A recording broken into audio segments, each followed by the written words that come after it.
Hello, my name is Neil Smith, and I'm a member of the Marshallton Triathlon Festival Board of Directors.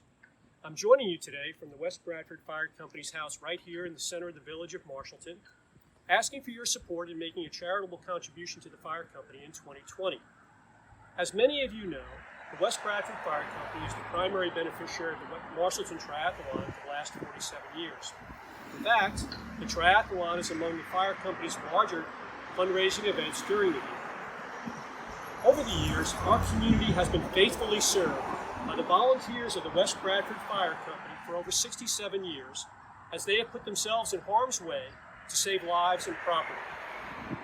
Although the Triathlon will not be run this year, we're hoping you'll find it in your hearts to make a charitable contribution on behalf of the first responder activities of the fire company at our website, marshaltontriathlon.net.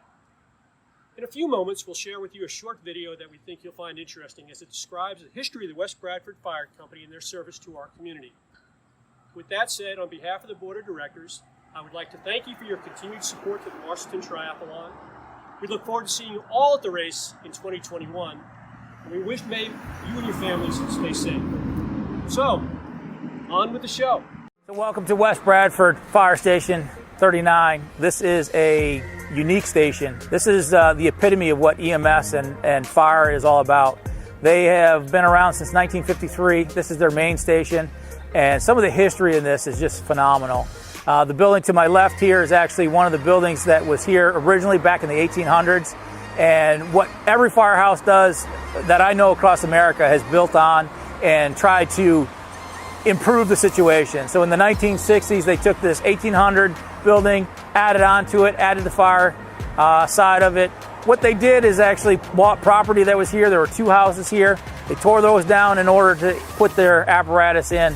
So, overcoming and adapting change is part of the fire service. And West Bradford has been doing a great job in that.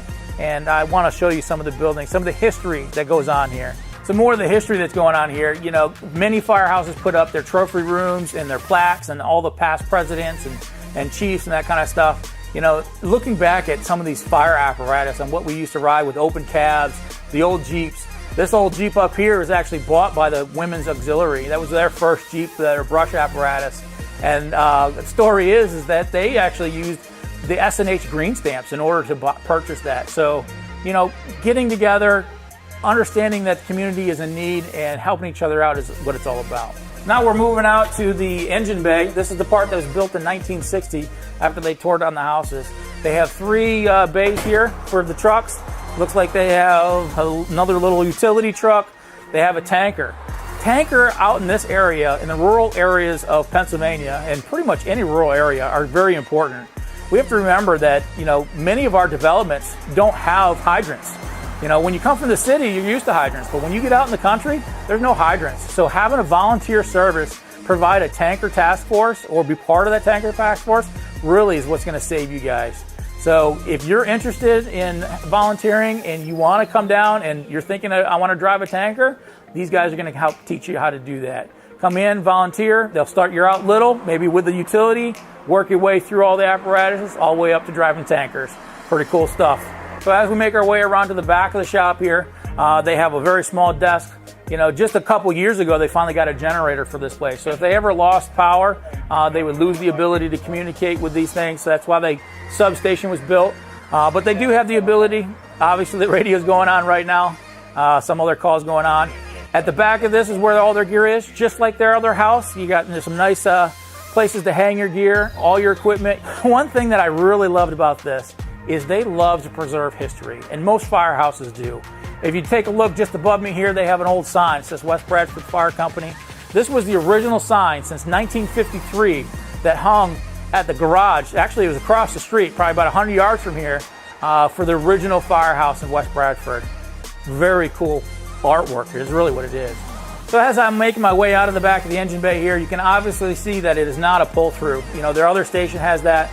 This is a much smaller garage, but it does have the three apparatus. It has the engine, it has the tanker, it has the utility. Just because it's small doesn't mean it's non-functional. Small community-based volunteerism is what it's all about. We are on a double yellow road, so we have to use caution when we're pulling in and out. You hear the traffic going around us. But again, great little station, a lot of history here. From the 1800s, the rebuilds, the add-ons, these are the kind of things that America needs to preserve. One of the other things that I noticed when I was actually walking outside, is they have the old siren that's on top of the roof, or the horns. Where I grew up, those horns were actually used for tornadoes and hurricanes and that kind of stuff. But they used to call all the volunteer people out here with the horn. I think they put it out of service back in the late 90s, early 2000s. They now have pagers that they use, but man, that horn, when you hear that go off, you know it's time to roll. So after touring both stations at West Bradford, you can obviously see they have all the equipment to respond at a moment's notice. These are highly trained professionals that are all volunteer-based, so they are calling out to you. They would like your assistance. If you have the time and the effort, please come down, volunteer, talk to them. Even if you don't know anything, they're going to teach you. They're going to get you up to where you need to be. They'll send you to the classes, give you the equipment. It's all about community here, and you guys are part of it.